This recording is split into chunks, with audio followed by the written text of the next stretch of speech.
ಆಸ್ತಿಗೋಸ್ಕರ ತಂದೆ ತಾಯಿಗಳು ಇಲ್ಲದೆ ಇರುವಂಥವರು ತಂದೆ ತಾಯಿ ಬೇಕು ಅಂತ ಕೇಳ್ಕೊಳ್ತಾರೆ. ಇಲ್ಲಿ ತಂದೆ ಇದ್ರೂ ಕೂಡ ಆಸ್ತಿಗೋಸ್ಕರ ಮಗ ತನ್ನ ತಂದೆಯನ್ನೇ ಹತ್ಯೆ ಮಾಡ್ತಾನೆ.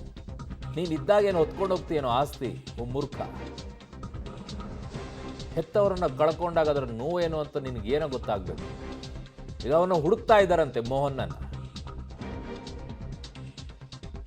ಅವರೇನೋ ಮೊಮ್ಮಗನಿಗೋಸ್ಕರ ಆಸ್ತಿ ಮಾಡಿಟ್ರಂತೆ, ಮೊಮ್ಮಕ್ಕಳಿಗೋಸ್ಕರ. ಅದಕ್ಕೆ ಇವನಿಗೆ ಕೋಪ ಅಂತೆ, ಅದಕ್ಕೆ ತಂದೆಯನ್ನೇ ಸಾಯಿಸೇ ಬಿಟ್ಟ ಅವನು. ಏನು ಬರ್ದಿಟ್ಟಿದ್ರ ಅವ್ರು, ನಿನಗೋಸ್ಕರ ಆಸ್ತಿ ಮಾಡ್ತೀನಿ ಅಂತ ಹೇಳ್ಬಿಟ್ಟು? ನಿನಗೋಸ್ಕರನೇ ಆಸ್ತಿ ಮಾಡ್ತೀನಿ ಅಂತ ಬರ್ದಿಟ್ಟಿದ್ರ? ಅವ್ರ ಇಚ್ಛೆ, ಅವ್ರು ದುಡ್ದಿರುವಂಥದ್ದು. ನಿನಗೆ ತಾಕತ್ತಿದ್ರೆ ದುಡ್ದು ಆಸ್ತಿ ಮಾಡು. ನಿನಗೆ ತಾಕತ್ತಿದ್ರೆ ದುಡ್ದು ಆಸ್ತಿ ಮಾಡೋದು ಹೆಮ್ಮೆ ಪಡಬೇಕಾಗಿರುವಂಥ ಒಬ್ಬ ತಂದೆ. BMTC ನಿವೃತ್ತ ಕಂಡಕ್ಟರ್ ಆಗಿದ್ದು ಪಾಪ ಮುನಿಕೃಷ್ಣ ಅವರು. ಈ ಹಿಂದೆ ಹಲವು ಬಾರಿ ಆಸ್ತಿಗಾಗಿ ಗಲಾಟೆ ನಡೆದಿದೆ ಅಂತ. ಕೋಟ್ಯಾಂತರ ಮೌಲ್ಯದ ಆಸ್ತಿಯನ್ನ ಮುನಿಕೃಷ್ಣ ಮಾಡಿರ್ತಾರೆ. ಅವರು ಸಂಪಾದನೆ ಮಾಡಿರೋದು. ಮೊಮ್ಮಕ್ಕಳ ಹೆಸರಿಗೆ ಕೆಲ ಆಸ್ತಿಯ ಬಿಲ್ ಅನ್ನ ಮಾಡಿಟ್ಟಿದ್ರಂತೆ. ಅವ್ರ ಚಾಯ್ಸ್ ಅದು, ಅವ್ರು ದುಡ್ದಿರುವಂತ ಆಸ್ತಿ. ಇದೇ ಕೋಪಕ್ಕೆ ಮುನಿಕೃಷ್ಣ ಮತ್ತು ಮಕ್ಕಳ ನಡುವೆ ಗಲಾಟೆ ಆಗಿದೆ. ಗಲಾಟೆಯ ವೇಳೆ ಹಾಕಿ ಸ್ಟಿಕ್ ಮತ್ತೆ ರಾಡ್ನಿಂದ ಮಾರಣಾಂತಿಕ. ಅಲ್ಲಿ ಹೆಂಗೋ ಮನಸ್ಸು ಬರುತ್ತೆ ನಿನಗೆ ಕೈ ಎತ್ತಕ್ಕಾದ್ರೂ ಹೆತ್ತ ತಂದೆಯ ಮೇಲೆ.